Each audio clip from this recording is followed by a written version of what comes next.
Good evening, everyone. Welcome back to another wonderful tasting with Virtual Tasting Society. Today, we're excited to welcome a distillery out of Virginia that I was lucky enough to visit and get a tour with, Scott. Scott Harris is one of the founders of Catoctin Creek. If you are fans of One Nation Under Whiskey, as are most of us, you've probably heard Joshua and Jason talk about this amazing distillery. And I hadn't had a chance to try it until I finally went to Virginia, got a tour, got to try it out. Pro tip, they're essentially right next door to the best barbecue I've ever had. But that's just another cherry on top to that visit. Make sure you leave yourself enough time in the day to go visit Catoctin Creek and then hop over to Monk's. But yeah, I was really blown away by the quality of the rye distillate, but also their brandy. I tried some of their fruit brandies, and they also make a gin. But yeah, we have six expressions in front of us. We're super excited to learn all about what you guys are doing there. And yeah, hear your story. You Scott, bet. thank you so much for joining us today. The floor is yours. All right. Thanks, guys. I appreciate everybody being here tonight. Um, I'm in East Coast time, so it's way past my bedtime. So if I fall asleep, it's not personal. The Tell you guys a little bit about our story. So Catoctin Creek, first and foremost, is a mom and pop, literally a mom and pop operation. So Becky and I are a married couple still. We had started the company about 16 years ago. So February 14th on Valentine's Day was our 16th anniversary as a company. Um, and Before that, Becky and I were engineers. So I was a computer engineer. I was working for the US government as a contractor doing classified systems for the US Navy. And Becky was a chemical engineer. And so basically, as I was starting to, turn 40, have my midlife crisis, I didn't want to sit in a cubicle for the rest of my life doing PowerPoint charts. I decided that whiskey was what I really wanted to pursue. And having a wife who's a chemical engineer, she had experience in industrial manufacturing and things like that.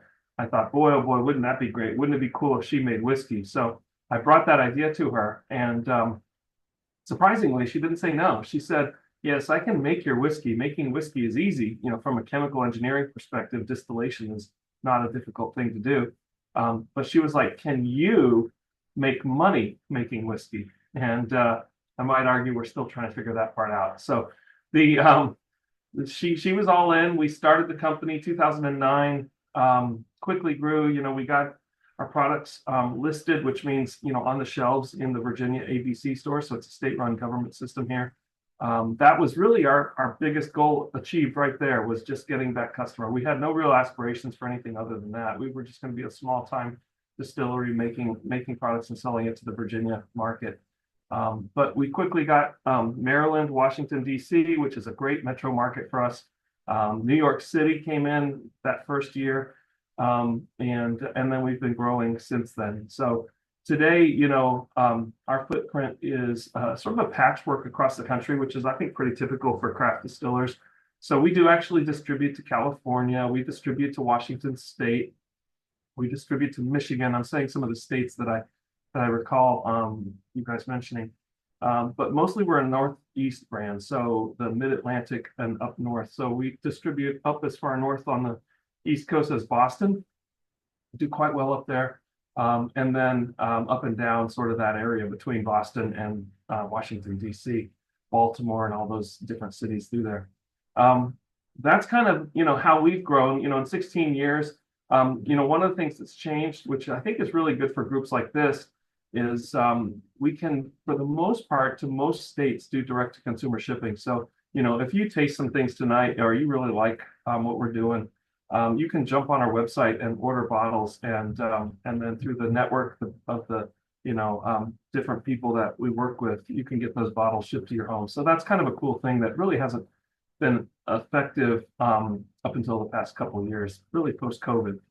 Um, the lineup we have tonight. So what we're known for is rye whiskey. Rye whiskey is our passion. I'm going to tell you a little bit about why that's our passion before we start the tasting here. When we started the company, there were tons and tons of bourbons out there, but there really wasn't very much rye in 2009. When we were doing our story, our history, and our research, two of the things that really um, we were most passionate about was the flavor of the rye beverage, right? The rye grain is just such a beautiful flavor when done well. And the second is the history. So this is the part that I'm going to talk to you about for a little bit here. Um, when we go around the country, when we go around the world, and we talk to people about America, we ask them, what is America's native spirit? What is the whiskey that America is known for? And everybody always, of course, says bourbon. But what they don't realize is that rye whiskey actually predates bourbon by about 200 years. And so if you go back in history to the origin of our country by the European colonists, the first permanent or permanent colony in America was Jamestown in Virginia, 1607. And in 1607, we have a diary of a guy, a British guy, of course, because everybody was British at that point, named George Thorpe. And George Thorpe had written in his diary about doing the first distillation. So they had beer in the colony, and they had grain. They were trading with the Indians for grain. They had brought some stuff over from Europe, and so they had beer and bread and things like that. And so George Thorpe, being an enterprising fellow and lacking any kind of, Netflix or Hulu to keep him busy, decided he needed to make some hooch, right? So they fashioned together from a kettle and some copper, a rough still, sat on a campfire, and they distilled out the first spirit in Virginia. And the history then of distillation in the colony. So here I'm talking 1600s and 1700s. So 1607 to 1776, like almost 170 years of history. It's like 8 generations of people that we really never think about when we think about American history. I have to confess, when I was studying American history, we start the clock at the Revolutionary War, and then we go off from there and learn our history. But there was 170 years of time before that was stuff was happening. And what was happening in that time in the Virginia colony was agriculture. So they were growing tobacco. Tobacco was the biggest crop of the time. They were, growing it and selling it to Europe. It was huge. And we're going to start, by the way, with the tasting order. I'm checking the chat room from time to time. The tasting order is going to start with the 80 proof rye. So we're going to start with that one first. And yes, the gin is also made out of rye. I know some of us have been doing this for a while, so we have 6 glasses in front of us. If Yep. we're to line these up, what order should we line these up in? Yeah, if we line these up, we're going to do 80, then we're going to do the 92, then we're going to do the cask proof, and then we'll do the I think we'll do the brandy next after cask proof. I'm arranging my order. Then we'll do the hot honey rye, and then we'll finish with the gin. Sounds good. Yep.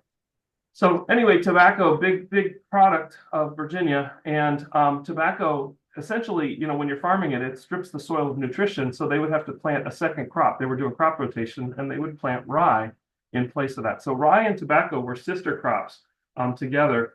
Every season they would plant both, and so that's rye production in the Commonwealth of Virginia. Then was basically super small scale. Every farm was a distillery, and so that was kind of our passion. Rye becomes the #1 spirit in America after the Revolutionary War, when King George cuts off all the supply of rum in the colony. There was no more rum, so everybody started drinking the hell out of rye. And rye swings right into the 1800s as the predominant whiskey of choice in cocktails. The first cocktail, of course, 1804, and then going on into the later 1800s when people were just going crazy with cocktails. That was there's a good reason why Prohibition happened, because people were drinking a hell of a lot of rye. So anyway, bourbon really comes along much later. In 1790, rye was the #1 spirit in America, and bourbon didn't exist yet. 1790, Kentucky didn't exist yet. What we called Kentucky at the time was still Virginia. So there's just so much of that history, 200 years. That we thought that was really, really cool, and we wanted to tell that story. When we started the company in 2009, everybody thought all the rye came from Canada, right? And so we wanted to reintroduce the world to Virginia rye. And so when we talk about Virginia rye, we're talking about First and foremost, Virginia grain. It's grown here. There's a terroir to our grain. People tell us this rye doesn't taste like other ryes, and it's because 90% of the other ryes come from the Midwest. And this is what a Virginia rye tastes like. And we'll talk about those differences here in a moment. So anyway, that's a little bit of why we do what we do and how we do what we do. We'll talk about as we do it. If you guys want to grab the first spirit, the Roundstone Rye 80 proof, that would be a great one to start with. I need to figure out if I can put this on a Nadeem, I don't know if you have to do it for me. No, I can do gallery view. That way I can see everybody at once. That's great. Yeah, that's what I want right there. All right. So if everybody wants to nose that 80 proof rye, so this 80 proof rye is our most popular spirit. This is the spirit that put my son through college. This is one we've made since day one of our company. So it is a single barrel rye. It is 100% rye, nothing in there but rye. And it is most importantly in the Virginia tradition, a pot stilled rye. So Becky is very adamant about the pot still process. It's inefficient. It takes us 9 times longer to make a spirit than it does in Kentucky with the column stills, the beer stills. But we believe that the pot still process is worth the time, worth the trouble, right? Because you have a lot of time in there. For us, that means 9 hours of cook time on the mash where we're able to break down flavor and create new flavors through the Maillard reaction and really make something that's really, really decadent and special. Even though it's just 80 proof, because it is 100% rye and it's in that pot stilled distillation, you get a really, really full flavor, really nice flavor. Becky calls this one her sessionable whiskey. It's her front porch sipper. This is light, easy. You don't have to think too hard about it. You can share it with friends. You don't have to be too highfalutin about it. It's just really, really delicious and really easy drinking rye. Yeah, we got some tasting notes here from Jason. Candied fennel seeds, bubblegum balls, red hots on the nose. We get the sort of the flavor profile that seems to dominate mostly when you're talking about a lot of Midwestern ryes. People talk about dill and mint and green flavors and grass and things like that. And that's not really a profile in our flavor. Ours is more sort of fruity, nutty. So we're getting like almonds, cherries, dates, pecans, things like that. So that's kind of more along where we come in on this rye. More thoughts? Any thoughts and questions, answers, opinions on the 80 proof? Nice, long and strong. That's definitely part of it being a pot stilled whiskey. So you're getting all those. None of these are chill filtered, even the 80 proof. So, we're getting all those wonderful fatty acids and oils coming through in there. Yeah, the nuttiness is nice. We do use a distiller's yeast, yes.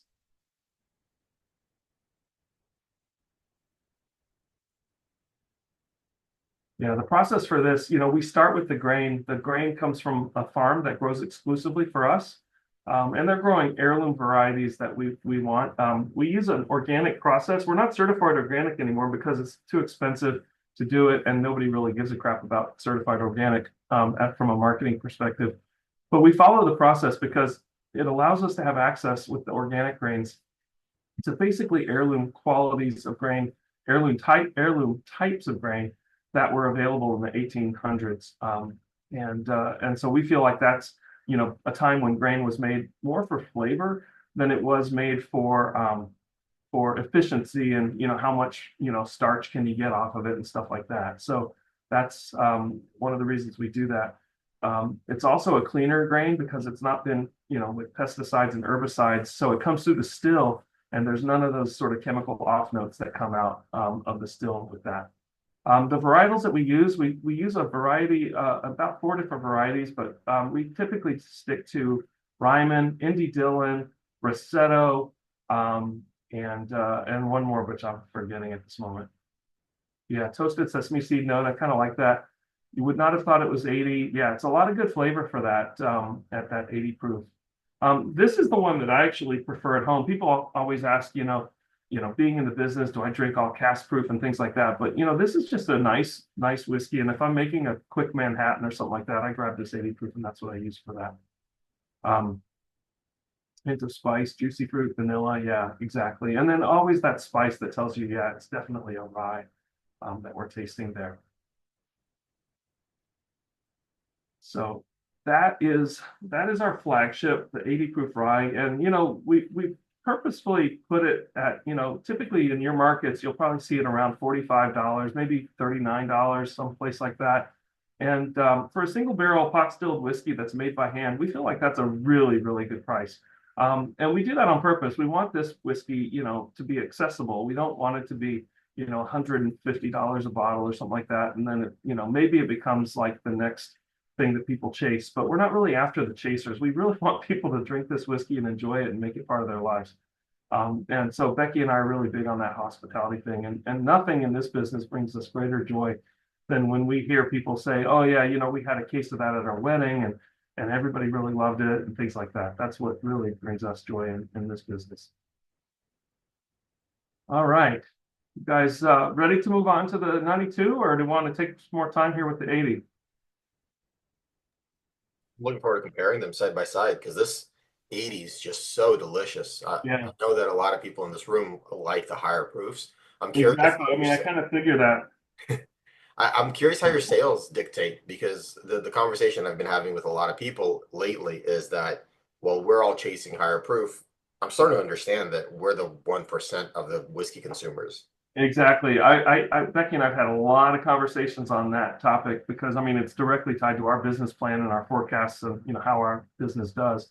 And I will say that the folks chasing the higher proofs are in the 1%. Like this is the whiskey that people bring to a party and they may not know a lot about whiskey, but they know what they like. They think this tastes good and people drink it and enjoy it and pass it around. So this is sort of your whiskey for everybody. People who say, I don't like whiskey, this is a whiskey you would want to try. We get people who say, I don't like rye. And we're like, give it a try. You might like this. This is kind of a gateway from bourbon. It's got a little bit of sweetness and stuff in it. It's still rye. It's 100% rye. In fact, when I first started selling it, everybody's idea of rye was really shaped by MGP. And so I would be going out in Vegas and, Kansas City and all these places pouring my rye. And I would have very experienced bartenders and store owners tell me this doesn't taste like rye, and I would be offended by that. I'd be like, "What do you mean it doesn't taste like rye? It's 100% rye."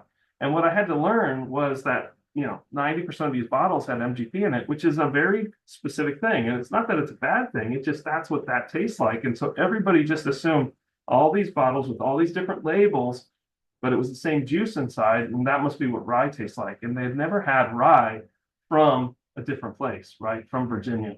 And it really comes down to, I truly believe it really comes down to terroir. It's grown in Virginia. It's a different variety than what they use. And the way we distill it, the way we mash it, all of that comes into the flavor. So give it a try. Can I ask you one quick question more about agriculture? About, yeah, So, as you've already stated, rye is often used as a rotational crop, as is barley. The farmer that you work with that grows the different varieties for you, do they also rotate anything else in, like chickpeas or lentils or anything else? yeah, They they stick. do. So, the farmer that we work with, his farm is in Rappahannock, Virginia, which is over near the Chesapeake Bay. So it's about 2 hours, 3 hours from where we are. It's a little bit different climate from us because we're kind of tucked up into the foothills of the Appalachian Mountains. So we have that kind of mountainous climate, whereas he's sort of a flat plain before you hit the Chesapeake Bay. Drier, but humidity, things like that.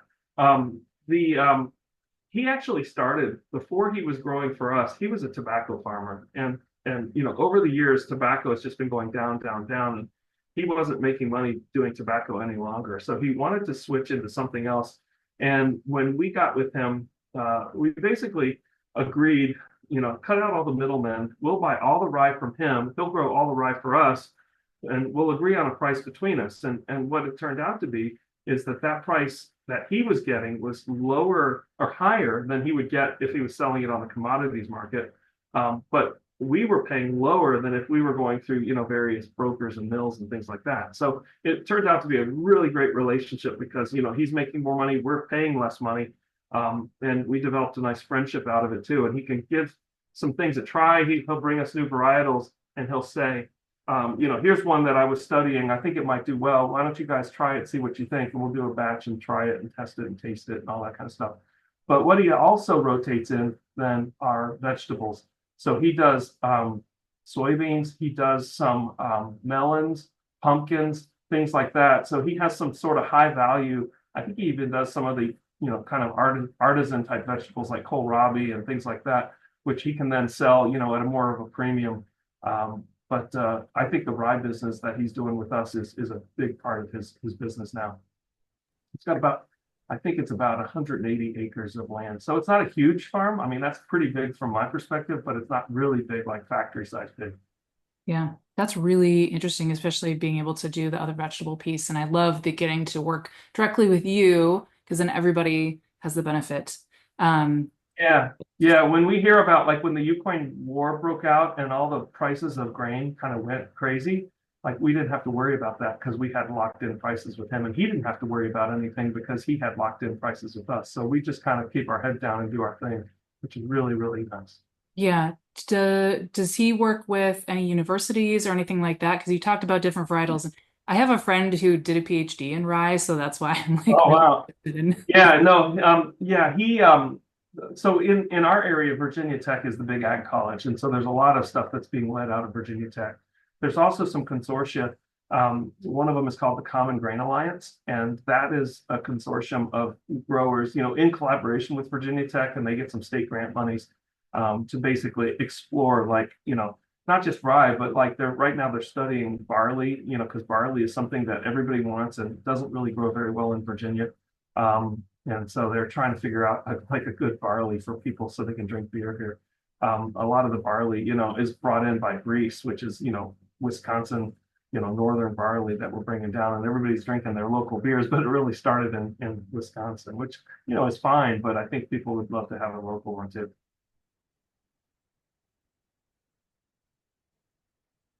So cool. So if we're ready, you guys can, if you saved a little bit of the 80 proof, you can certainly do a side by side. The next one that we're doing is the Distiller's Edition. So the Distiller's Edition is, you'll see it at the bottom, is our 92 proof rye whiskey. And so what that is when Becky is pulling these barrels, these are single barrel whiskeys, right? Every one of them is single barrel. And so in an effort to achieve consistency between the bottles, what we're not doing is blending, right? So a much larger place like Maker's Mark, for instance, would, take down, maybe, I don't know, for a single batch, maybe 30, 50 barrels or something like that. And they'd be a different set, from different parts of the rick house, different ages, but, they've got equipment and, very advanced tasters who are going to get that Maker's Mark, to be exactly what it needs to be, color, flavor, all of that, right? And they get all that to be done through blending. For us, it's more of an effort of sorting the barrels. So we have all these barrels and we pull them down, and then Becky will take samples and taste them with her tasting staff. And basically what they do is they say, what does this one taste like? Is this one, soft and easy drinking and buttery, and if it is, that's probably going to end up being our Roundstone Rye 80 proof. But every now and then, about 1 barrel in 10 will show up just naturally spicier. And it's just because of the wood. It's the same mash bill, the same spirit going into the barrel, but the wood is a natural product, right? Some wood has tight grain, some wood has loose grain, some wood's high up in the rick house, some of it's low. We don't even try to control it. We simply let it do what it's going to do, and then we taste it and sort them out. And so this is when we find that barrel that has a little bit more spice. And when I'm talking spice here, I'm talking actually like the baking spice, not the rye spice, but like nutmeg and clove and cardamom. And those kind of flavors are coming in more prevalent. And then she'll bottle this a little bit higher proof to give you an option for, something a little higher proof. So this is our Distiller's Edition. This is sort of the house favorite. In our distillery, at the end of the day, all the workers get a shift drink, and this is the one they're almost always having neat up in the tasting room when they're finishing up their day. So, at the higher proof, it also shows up really nicely in the cocktails, big boozy cocktails like the Manhattan and the Boulevardier and all of those things. Sazeracs are fantastic with this. So this is kind of our favorite for mixing into cocktails if you want something a little higher proof in there. So I'll let you guys have a taste of that. I'll see maybe what you think on some of the tasting notes there, some of your thoughts on the flavors coming through. There To is some me, it's sweetness. completely different. Yeah, totally different from the previous, and yet it's the exact same liquid that went into the barrel. Yeah, Rolo Delights with pretzel and pecan on top. Yeah, shift drink. I like that. We use barrels. So we use a variety of different barrels today. We started out with simply a 30-gallon Minnesota white oak. And today, the Roundstone Rye product line, so these first three expressions that you're going to taste are all still in those 30-gallon barrels. Becky really likes the way those work. I'll tell you a little story about why we use 30s to start. We've never used smaller than 30-gallon barrels. A lot of craft distillers started out with like 5s and 10s, but we never did that. We always used 30-gallon barrels. But today we also have Virginia oak. So we have Virginia oak and Minnesota oak. Both work really well for us. The main reason, honestly, if I'm telling you why we started with 30-gallon barrels, it's because when we first started, it was a husband and wife team. I was a day job, so I was at work doing things. I'd come home at night and write the business plan and do, meetings with distributors or whatever. And Becky was doing all the heavy lifting, literally. And a 30-gallon barrel was as much as she could lift.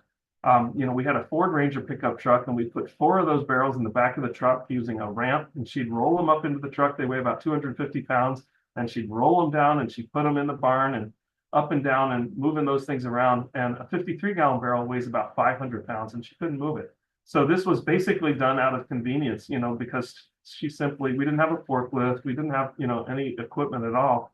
And it was a small mom and pop operation. So the getting that familiar nuttiness on the mid palate for sure. One of the things I like about our whiskey is it really has a really juicy sort of middle palate. There is a lot of flavor going on there that's really, really pleasant. It plays nice with a lot of things like, Campari and other additives for cocktails. More cinnamon, more wood flavor. Yep, that's definitely true on this one. That's where this one needs to be. So when Becky's tasting this, that's what she's looking for in this one. If it shows that characteristic of the cinnamon and wood kind of in the middle, she's going to pull that out and make it into the 92 proof.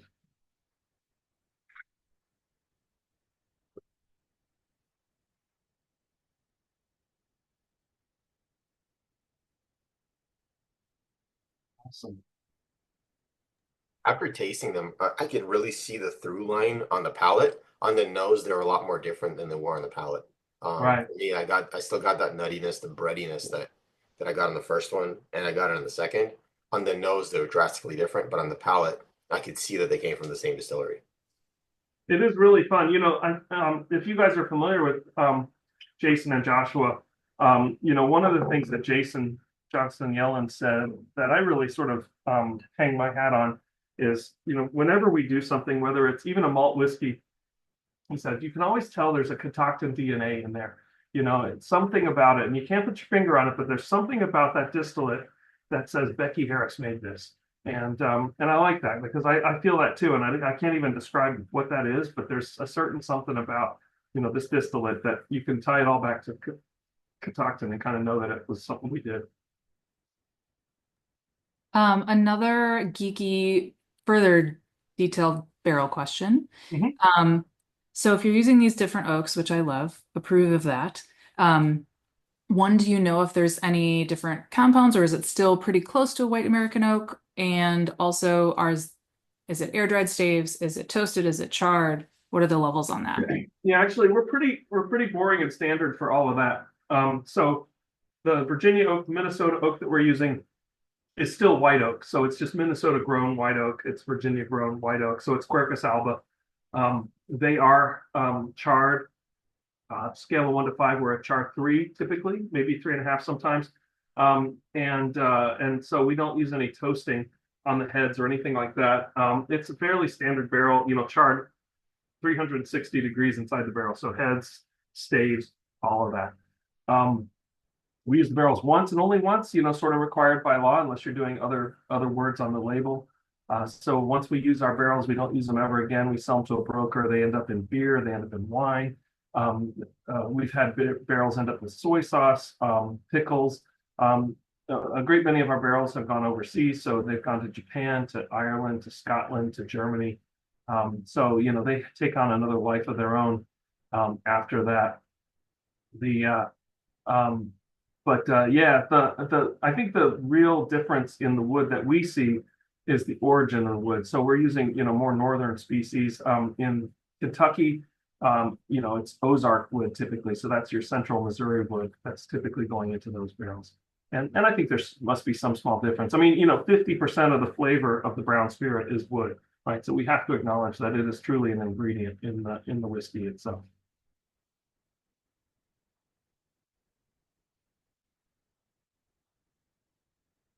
Good stuff. How much, Vadim, how many mils does each person have of these samples? Everybody has 1 ounce in front of them. 1 ounce? Okay. So not a whole lot to go crazy with. Just enough to tease the palate and then order more off your website. There you go. Leave them wanting more. All right. You guys ready for the cask proof discussion? Mm-hmm. All right. I don't want to go too fast if everybody's still enjoying it, so slow me down if I need to. Um, the cask proof, comes about when we are doing those barrel tastings. Becky pulls the sample from the barrel, when she's ready to bottle it, and she checks it. And every now and then we find what we call a honey barrel, right? A barrel that is so perfectly wonderful. It doesn't need any water. It's smooth and incredible and rich and delicious and perfect. And so we just want to bottle it as is, right? Again, no chill filtering. The only filtering these whiskeys will ever see is essentially a piece of thin linen to catch the barrel char as it comes out of the barrel. So, you may see sediment in these, especially at the 80 proof. You may see some fatty acids building up, especially in the wintertime if you live in a place that's cold like where I do. But none of that is a bad thing. You just take it and shake it up and, it's perfectly good. We'd rather have those fatty acids, which essentially equal flavor, than to filter those out and have a perfectly clear jewel of a whiskey. Oh,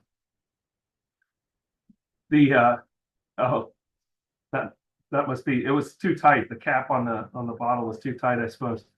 Yeah, not to confuse with the hot honey barrel, which I will talk about later. So anyway, the cask proof is then, really, really rich. I think the cask proof, above all the others that we have, really shows off the quality of the distillate that comes out of the pot still, right? The thickness, the richness, the mouthfeel, all those oils that come through in the distillate, which are not filtered out, gives a creaminess of the palate that's really, really pleasant.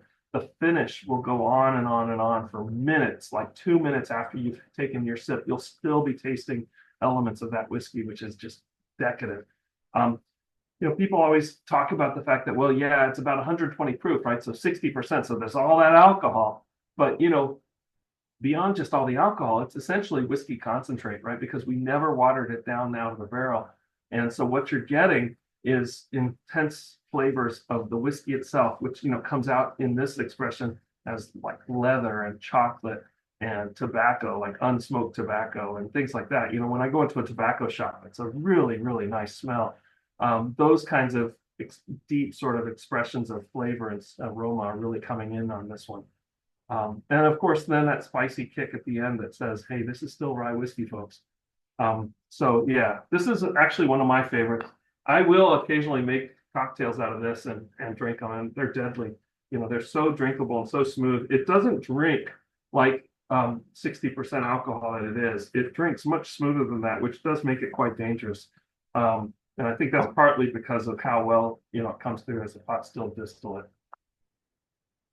So I'm just going along with you guys a little bit here. Yeah. Ooh, that's good. Holy moly. Interesting that this is so much smoother than the first two. It is funny how the perception is there, and yet it's much higher in alcohol. The question on the chat window here from Albert is, could you talk about price points again? The cask strength is deliciously perfect. I like that. Yeah, so Vadim, thanks for the link. That's the link to the purchase page. Depending on where you are and depending on how it gets there, roughly speaking, the 80 proof is around $40, $40, $45. The 92 proof is around $55, $52, $55. And the cask proof is typically around $89. So still, in the craft space, still a really pretty reasonable price, reasonable value for that. And the age on the three rye whiskeys is typically, it varies. We do this seasonally, so if it was a really cold winter, it might need to go longer. If it was a really warm winter, it might not need to go as long, but we're typically looking at something on average about 3 years old. Have your expressions changed over the years? Have you, some distillers will go longer as it ages and whatnot. Yeah, yeah. So when we first started the company, it's a bit of a funny story. The way that Virginia ABC works, so it's a government-run system, and you basically have sort of a board of review that you have to go in front of, and you only get two chances a year. There's like one in March to get on the shelves in April. Otherwise, you have to do one in like September to get on the shelves in November, right? And so the way we had done our company, we had submitted the rye, the gin, and in the beginning, a moonshine product to the Virginia ABC to try to get all three of those on the shelf because we needed cash. We needed cash flow. We needed to have some revenue, or otherwise we were going to go out of business. And so we submitted those products. They were evaluating them, and they came back to us and they said, "We've decided to select a product from Catoctin Creek and put it on the shelf." And we're like, "Yay, we have a customer!" And they said, "It's going to be the whiskey." And we're like, "Oh shit!" Like it's only a month and a half old. Like we haven't got it. It's not old enough yet. We were expecting you to say the gin or the brandy or the moonshine, and they didn't. They wanted the whiskey. And so the very first whiskey we put on the shelf, we had to put on the shelf at 1.5 months. It was barely colored. It was basically like tinted moonshine, but it tasted really good. And it tasted good enough that people bought it, and they bought it like crazy. And so as we got older, it got older, and we kind of settled in now at the sort of 3 year time frame as kind of the perfect spot for those 30-gallon barrels. Frankly, if we go longer in those 30-gallon barrels, the angel share is vicious. We did a rabble rouser, which is our bottled and bond product. And the rabble rouser, the first year we did it was in a 30-gallon barrel. And it was a 4-year-old product. And the angel share on that rabble rouser was 30%. So 30 gallons goes in and 20 comes out. It was devastating. So between that and the hot summers, we have 100 degrees Fahrenheit in the summertime here. And that just boils the whiskey out of the barrel. So, we have to take that into account in our aging as well. Let me get caught up on the chat window here, make sure I'm not missing anybody's questions. If I did, just let me know. A gin note on the cask strength. That's funny. Yeah, definitely we get some of that sort of juniper as kind of heavy kind of note. There's none in there, but it definitely comes out as a note. Orange peel, I certainly get that myself. Anise, nutmeg, clove. Yeah, we get that a lot as well. Spiciness really shines on this one, the nuttiness on the finish. And yeah, Remedy, if you guys know Remedy, they actually have the Rabble Rouser in California. They also have our Ragnarok Rye, which is our collaboration we did with the heavy metal band Guar. That one is really fun. That's a 92 proof spirit that was actually aged with white oak, but then also cherry wood and sugar maple, three Virginia native woods that we used, and then finished in a rum cask for that metal band. So yeah, if you're interested in the Ragnarok Rye, that's really fun if you're a Guar fan. The Finch and Hawk is fun. That's our barley malt whiskey made with 100% Loudoun County, which is our county here, barley. So barley grown within 6 miles of the distillery, which I think is just super, super, super cool. And that Finch and Hawk one, if you ever get a chance to taste it, has some really cool natural sort of cedar notes. It really comes through in the whiskey, this really strong cedar note, just from the barley for some reason. We have done port and sherry finished rye. With our rye finishes, you'll find cask proof. We put out cask proof finishes at different types, but we don't often go with port and sherry. We feel like everybody's kind of doing those, so we like to look for things that are different. So we've done for Bevmo in California, we did a Curacao finished whiskey, which was freaking unbelievable. We've done maple cask finish, which was a barrel that was used to age maple syrup. We've done a hickory cask finish. We've done some with tequila barrels.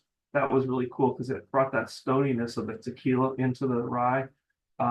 Becky's always looking for things like that. We've got quite a few collaborations with some California wineries. So we've done like a Ravenswood Zinfandel finish. We've done some other red wine finishes as well. So, we're always looking for stuff like that. Scott, I don't think you had the American malt when I was at the distillery. That's pretty crazy. Jane, now that Jane pointed it out, I went on the website and I'm looking at it. Can you talk a little bit about that? Yeah, sure. So the our American malt whiskey series, we've done about 10 of them. Started out as just fun collaborations with local breweries. We would have breweries come to us and say, look, we made this beer. It's too cloudy. It never finished like we wanted it to. You know, the beer tastes good, but it looks like shit. And we were like, well, we don't care what it looks like. We'll make whiskey out of it, you know. So we would do that. And they became these fun collaborations. We started to seek out, you know, collaborations like, oh, well, we did a Scottish style ale into, you know, basically a Scottish style single malt. So let's do a Rausch beer, you know, something smoky. Let's do, you know, a stout, an imperial stout, and things like that. And so we did one of those. It's called Dia de los Muertos with a place called Adroit Theory. There's a local brewery here, Duclaw, that did a Harper's malt, which had chocolate notes in the beer. So we've done some of those. The Finch and Hawk is one of those series where a local farmer grew her own grain. It was actually the first time she'd grown grain on her land.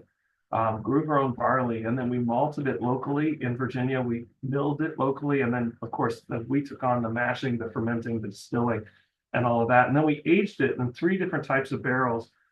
We aged it first in our Virginia white oak barrels. We wanted that Virginia sort of stamp on it.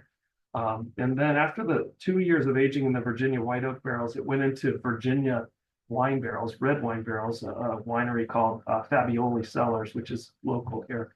And then it went for 2 more years into one of those Adroit Theory Russian Imperial Stout barrels. So it's a lot going on in there, but the barley, I have to say, was quite unruly, right? The barley was really misbehaving. It wasn't tasting good. It wasn't settling down.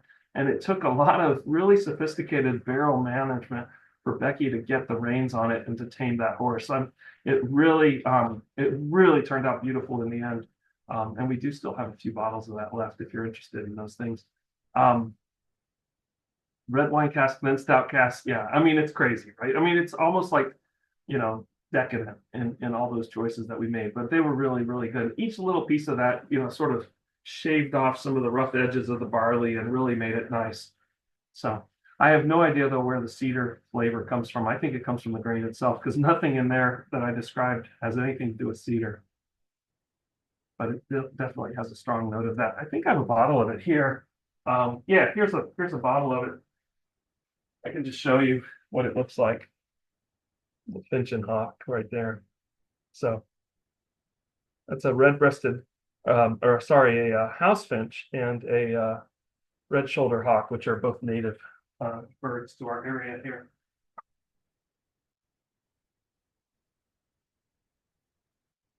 All right. Let's see. So any other questions on those before we move on? We're going to get out of the traditional area and start moving into some other things here. One of the things that we did from the very beginning of our company, you know, 90% of what we put out there is rye whiskey. But we really love tradition, and the tradition in Virginia, especially with the colonists, pre-revolution, was brandy. They were making brandy like for home consumption, so very, very small scale. You know, if you were a colonist, you set up a new farm, you know, maybe 5 acres or something like that, and you'd be doing some dairy, you'd be doing some, you know, some pigs and things like that, chickens, and you'd probably have some fruit trees that you would plant. And some of the first fruit trees they would plant would be peaches and apples. And peaches actually were very common in Virginia. And they would set fruit about 2 years before apples would start setting fruit. And so the colonists would start making peach brandy very commonly here, especially in Southern Virginia. And then, of course, apple brandy, you know, the whole story of Johnny Appleseed has nothing to do with an apple a day keeps the doctor away. It's all about hard cider and apple brandy, right? And Applejack too, which was very popular in the colonies.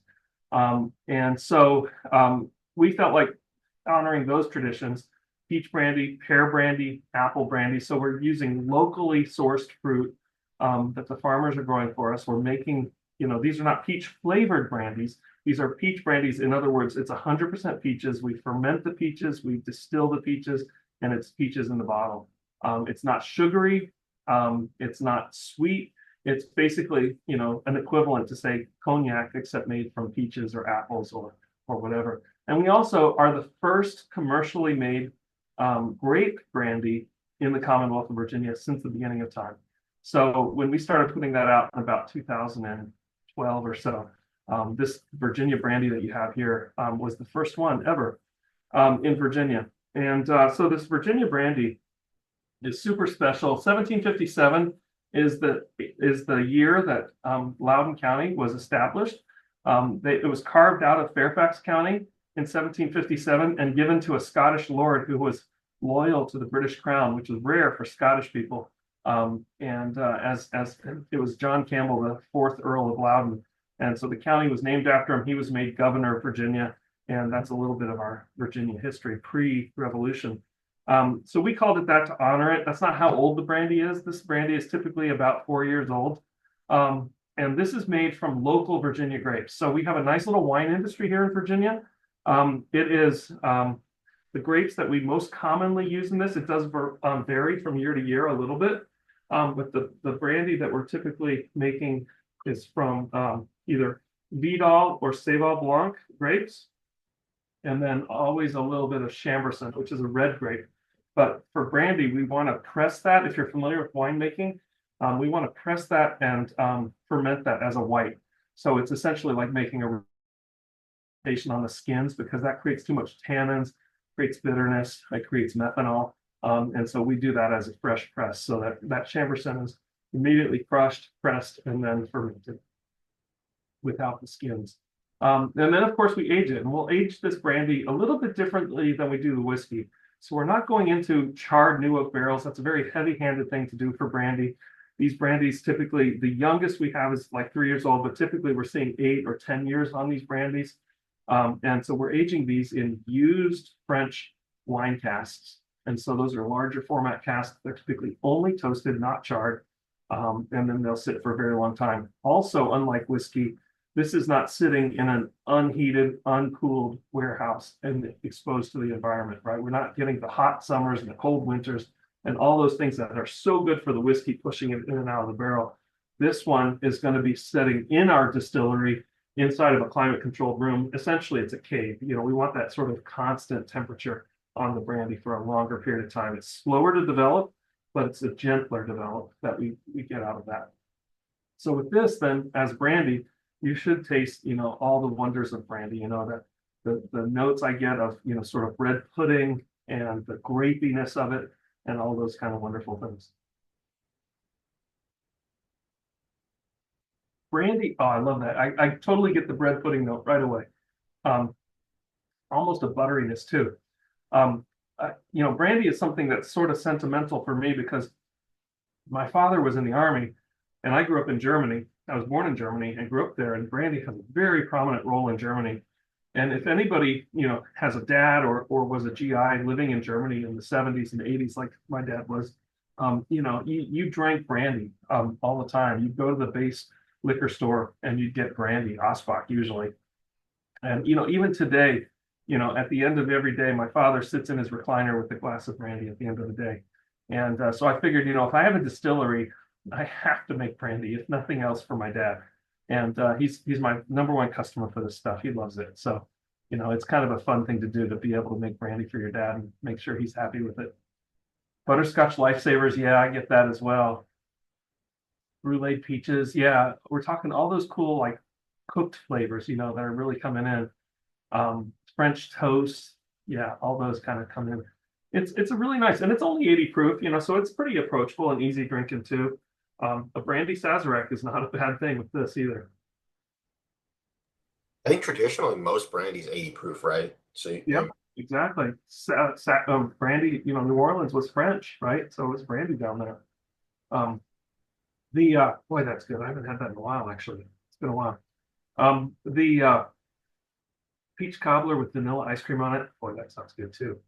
The interesting thing about brandy, you know, when you're making whiskey and you've got it at cask proof, for instance, and you want to get ready to bottle it, you know, Becky will basically add water to it pretty much abruptly, all at once, right? We'll have, say, 30 gallons of whiskey at 120 proof, and she'll need to add, I don't know, do the math. It's like 20 gallons of water, right? And we don't do that all at once and then we're done, because, you know, we got to let it homogenize and stir it and make sure and then measure it. And then the TTB holds us to a very accurate level that it has to be in the bottle. So we'll do a second water add where, you know, the first one is like a hose going in there. The second one is like a measuring cup, and we're putting a little bit in and we're really getting it close to that number. And that's kind of how we do that. And that process takes about 3 or 4 days in the whiskey making process to bring it down to proof to get it ready to bottle. With brandy, if you do that, what you'll make is soap. It's literally called saponification. The oils that are in the brandy that give it so much flavor will fall out of solution and solidify into essentially soap particles. And you can't do that, right? The French in Cognac, in Armagnac, will spend years bringing brandy down in proof, and they won't do it with just plain water. They'll add lower proof brandies to bring the higher proof brandies down in proof. So they're doing it so slowly over time. And so we have to do something akin to that when we're bringing this brandy down in proof. Becky will spend essentially a year adding small amounts of water to the brandy to bring it down in proof, slowly, slowly, slowly. Because once it saponificates, you can't just, you know, stir it back up and get it back in there. You essentially ruined it. So that's something that's really interesting and different about making brandy from whiskey that I think a lot of people don't understand or have never heard of that. And you just recently released a limited 10-year-old brandy, right? Mm-hmm.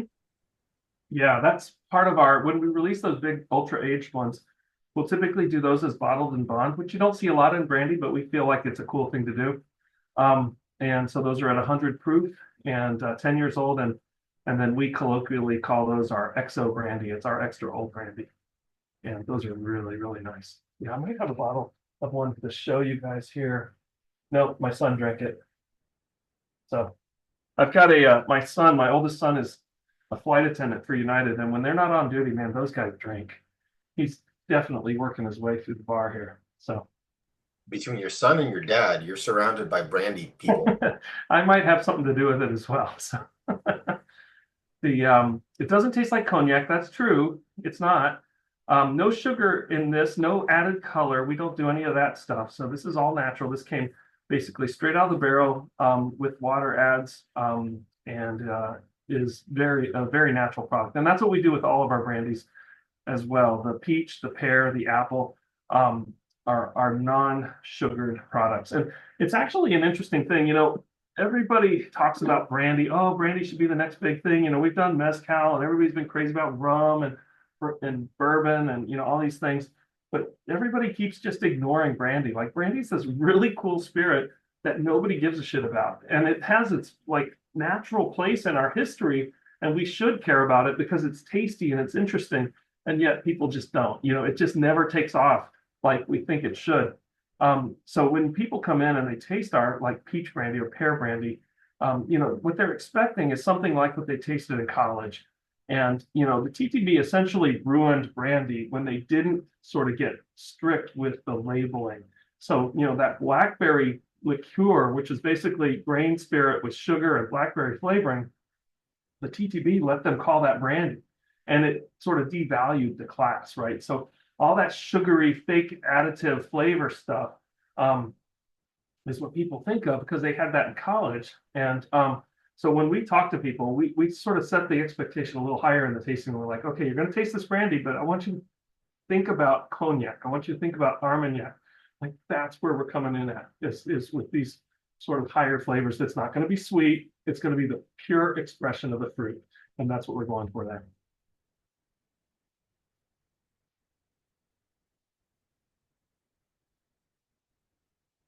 Mm, lovely. All right. Now for something completely different. Guys ready for the hot honey rye? So this is a fun one. The genesis of this product, the hot honey rye, came from one of those barrel programs. So I told you we did, you know, tequila barrels and cognac barrels and all these different things. We had a honey maker in Richmond, Virginia, who was making a hot honey, and he had contacted us and asked us to do if we could give him a whiskey barrel because he wanted to age his hot honey in a whiskey barrel. And we said, yeah, sure, that sounds like fun. Here's a whiskey barrel. And then can we get the whiskey barrel back when you're done with it? And of course, the inside of the whiskey barrel is then coated with the hot honey. And we decided to put that out as a release, a simple release in the distillery, one-time thing. Hot honey rye, you know, it had this hot honey in it and it was infused into the whiskey. And it was so popular, it sold out in like 4 days. And people just loved it. It was so incredibly tasty and delicious. And so Becky was like, well, this is great, but the guy that does this barrel in Richmond, he only does like one barrel a year. So we need to figure out how to do this on our own. So what Becky basically had to do was invent her own, hot honey. And so she was doing different tasting trials. She went to actually a honey conference. Believe it or not, they have honey conferences, and she tasted through all kinds of honey. They had avocado honey, all these different, things that the bees had tasted when they made their honey. And so she came back home with all these great ideas, and we have a local honey producer here in Virginia, about 10 miles from the distillery. It's a big wholesale producer of honey that distributes into all the grocery stores here, called Gunter's. And so she went over there and she got several types of honey. And what she ended up on was a 3 honey recipe for our hot honey. So she'll use wildflower, clover, and buckwheat honeys. And the reason she uses 3, again, she's all about flavor. The wildflower alone was very aromatic, but it didn't have much flavor, just sweet. The clover had a nice fruity note, but again, just kind of a one-note show. And then the buckwheat contributed this nuttiness. And so together, the blend of those honeys were really, really nice together. And then she took a handful of habanero peppers. And again, here, this was very, very purposeful because you could use habanero, you could use jalapeno. There's a lot of different kinds of peppers. But again, we stuck with the habaneros because habaneros are fully ripened. Jalapenos give a vegetal note.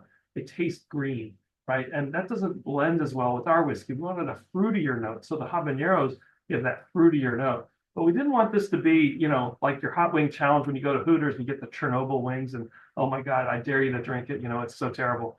Like it has to be drinkable. It has to be good. So the honey is there to temper the spice, and the spice is there just to give you a fun, flavorful little zing. It's really fantastic. In these cold weather times right now, like this hot honey makes a beautiful hot toddy. It's really, really fun. And it's practically an old fashioned ready to go in the glass. And Vadim says, remember to stick around at the end for a fun raffle. Buckwheat honey is my favorite honey. It is so good. It is so good, Amanda. It's got heat, but it won't make your eyelids sweat. Yeah, for sure. Like we want you to be able to sit there and enjoy it and drink it and over again. In a hot toddy, it's amazing. Yep.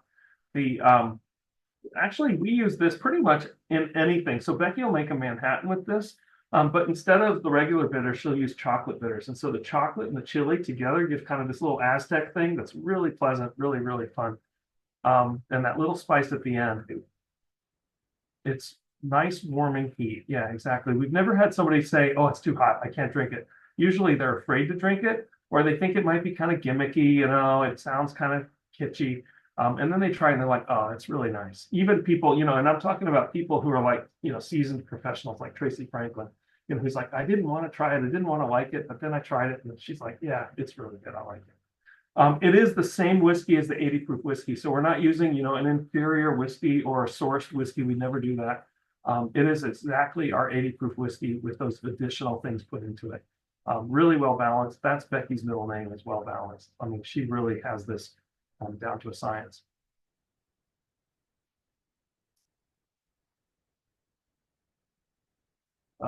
Once I was afraid of this pet. Oh, okay. Yeah, I'm not going to read that.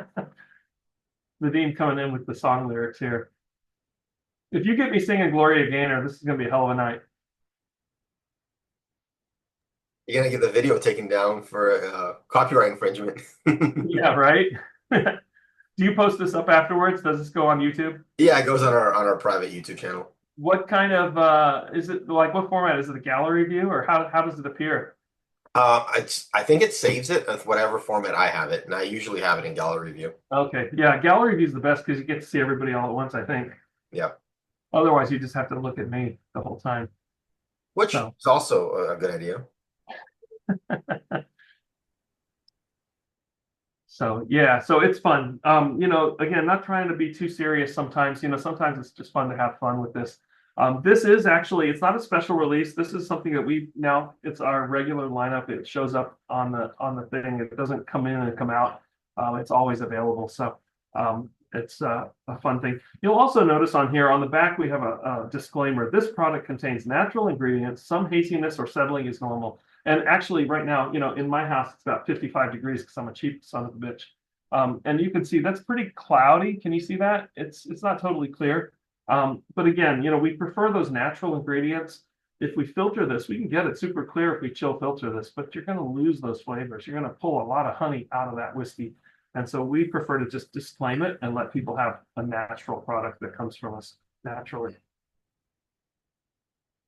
So how long do we put the 80 proof in the honey barrel? So in the original version, that 80 proof in the honey barrel was in there for about a year and a half.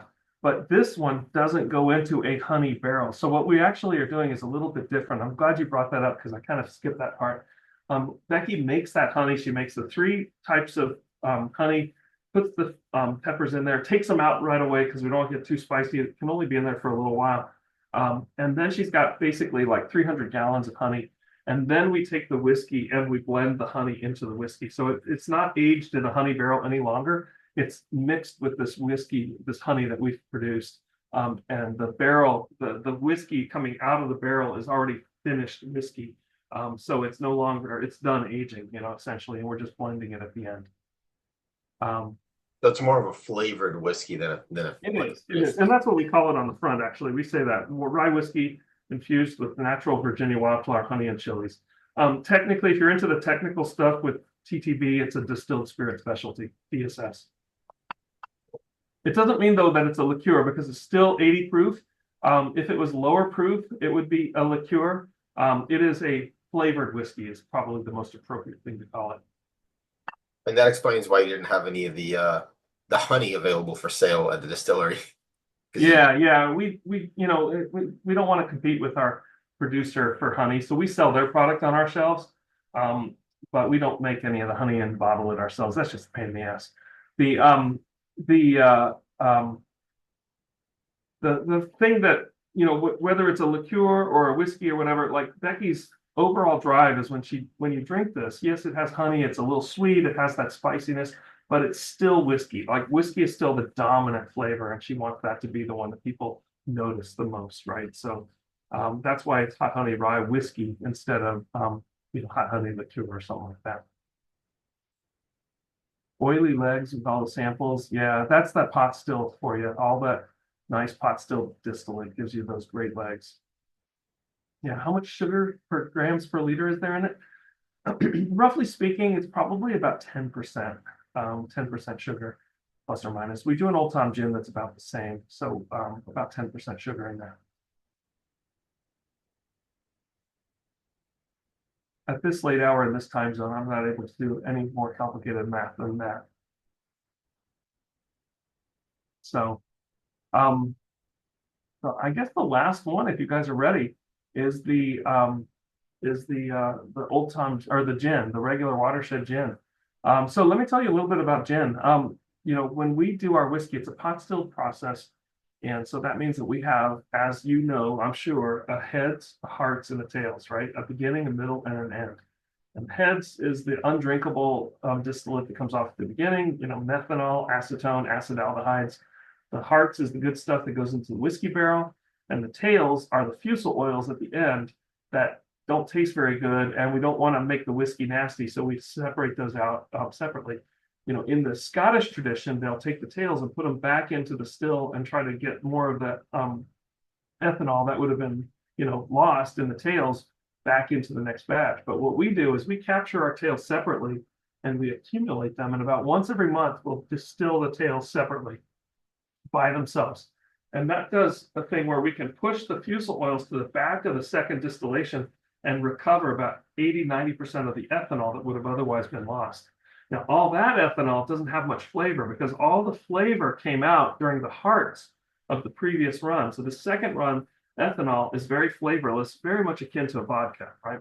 But Becky and I are whiskey makers. We don't like vodka. We're anti-vodka. And so what we do then is we need to add some flavor to it. So we'll add juniper, coriander, cinnamon, anise, orange peel, and we'll macerate that into what's essentially a compound gin. So we basically make this herbal tea out of the distillate from the tails, and then we'll put it back into the pot stilled. So it's a pot stilled gin, which is really, really unusual based on a rye grain. So those are two really unusual things for gin, pot stilled rye-based gin. And the gin then that comes off the still is coming off at 180 proof. 180 proof, 90% alcohol gin. I can tell you on a really rough Monday, my coffee cup wanders over there and finds that for a taste.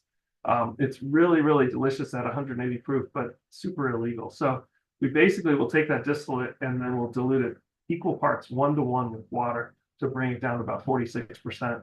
And that's how we make our gin. And it's interesting that we've made that gin since the beginning. So since day one, because we had this head, hearts, and tails, the tails were always accumulated and then made into gin. So we've been making gin for as long as we've been making whiskey. Gin is a tough market. You know, every state has distillers making their own gins. And so you don't see it around the country as much, but it's a really, really nice gin and really unusual in a lot of ways. And so, you know, you guys get to taste it where you may not have a chance, you know, on the West Coast very often. Scott, as we lean into our final expression of the night, I want to invite everyone to turn on their cameras and join us for just a second. I always forget when I'm having too much fun to take we have a tradition is as we take a group photo together. Oh, nice. Yeah, With real faces. that's right. Yeah. Everyone turn on their cameras and hopefully you still have something in the glass. I'm trying to drag my feet to get Justin to come back into the shot and Lucas. Nice, nice to thank you, Jane, for the nice comment. I appreciate that. We hear that sometimes from people who don't really drink gin, but it's a nice one. So always glad to hear such things. Awesome. All right, everyone, raise a glass and smile. Come on, Justin. We're waiting for you, buddy. Raise the glass and smile to the camera. Cheers. Beautiful. Thank you. And I will be posting the poll in just a second, so keep an eye out for that.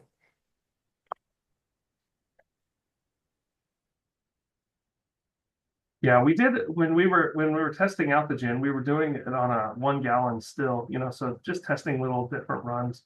And this actually the watershed gin that we came up with was our 11th try. So I had 10 different gins, about a gallon each, of things that were subpar, tasted nasty or whatever.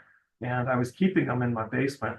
And finally, Becky was like, you got to get rid of these things. What are you going to do with these? And I was like, I don't know, I'm going to drink them or something. So she finally made me get rid of them. Had to put a kid to bed. Oh yeah, good excuse. I was perusing your website and I saw that you also have an Old Tom. Yeah, we do. Actually, I've got a bottle of it right here with me. I'm just curious, what's the difference between the two? Yeah, so the Old Tom comes out. Let me get this off my screen here. I guess I gotta answer the poll myself. The Old Tom is so if you know about the history of Old Tom, right? That was a predominant gin of the mid 1800s, back in the time when everything was sweet. Wine was sweet, champagne was sweet, gin was sweet. Everybody liked sweet things back then. And so we basically took it and we added about 10% sugar to bring it sort of historical. And then it was also aged. And that's because in the 1800s, they didn't bottle it in Britain and then bring it over. They would bring it over in bulk. And the bulk conveyance was in barrels on a ship, right? And so the 3 or 4 months it would spend on the ship coming over, it would age in the ship. So if you were drinking that gin in Britain, it was clear, it looked like gin we know and love today. But over here in the US in the 1850s and 60s, it was, you know, slightly kind of yellow, right? It was this beautiful blonde color. And it's because it had aged on those barrels on the ship. And so we took that version of that and we basically aged it because we have access to different brandies. We aged it in pear brandy barrels. And so it's aged in the pear brandy barrels. So the sugar plus the gin and that little bit of that pear fruit note comes into it, makes it really, really fun and special. That's a special release that we usually do about every March. So look for that coming out next month when spring comes. And you should be able to get that on the website. But that's a once a year kind of release that we do about 1,000 bottles a year of. It's super fun. I love Old Tom Gin for some of those really cool old classics like French 75, some of those kind of cocktails. It's really, really fun in those. Yeah, and it is pretty interesting. So you guys have tasted a full lineup of what we've done. All the ryes that we do and brandy and gin and even our hot honey. So that's kind of cool. You've got a pretty good broad perspective of kind of what we deal with. Hope you've enjoyed it. 2 thumbs up. Just about everyone has voted in the poll. Okay. Do you want to take a guess of what you think was the favorite of the night?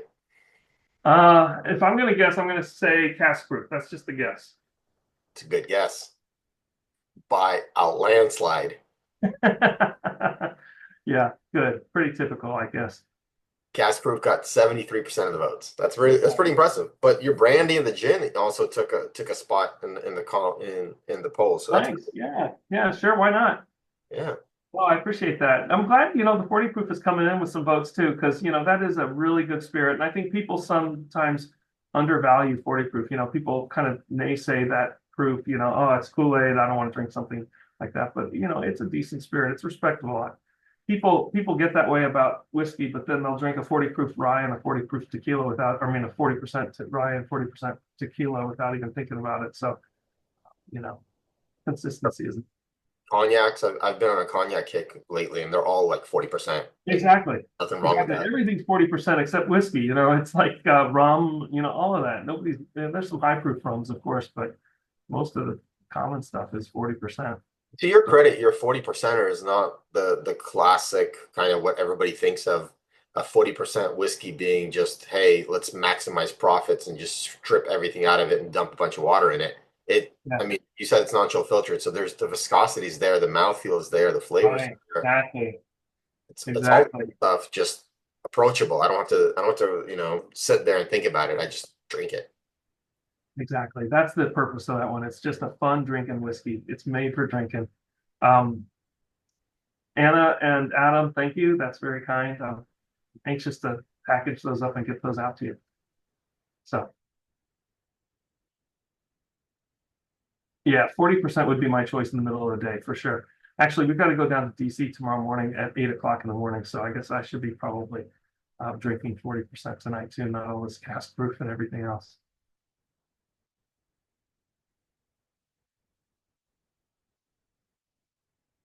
Well, cool. Awesome. Well, Well, thank you so much, Scott. Anybody have any questions for Scott while yeah, we still have you? absolutely. Nothing super nerdy from Anna? There you go. I was gonna joke. Adam was teasing me about. I like to ask, what is the specific gravity when you at the start of your fermentation? So we actually don't measure specific gravity because what Hmm. we're doing is a mash, so it looks like Sure. oatmeal. So you can't like with a beer, get it up on one of those little scopes and look at it and see the specific gravity because we basically have all the chunks of the grain still in there. And that's how it goes into the still. So this oatmeal looking stuff goes into the still with all the solids. It's part of the reason why we have such, I think, a cool flavor coming through. So we know sort of retroactively, once we've distilled it, we know exactly the volumes that went in, the volumes that come out, and what ends up being retroactively, measuring it that way. The mash is typically around 8 to 9% alcohol when it goes into the still, and that seems quite low. But if you think about alcohol to flavor, like the chunks, the proteins, all the things that give that rye flavor, if you had more alcohol, you're essentially diluting everything else, right? And so by keeping it at 8 to 9, 10%, that's sort of a sweet spot for getting the ratio of the alcohol that's going to come through with the flavor of the grain coming through, if that makes any sense.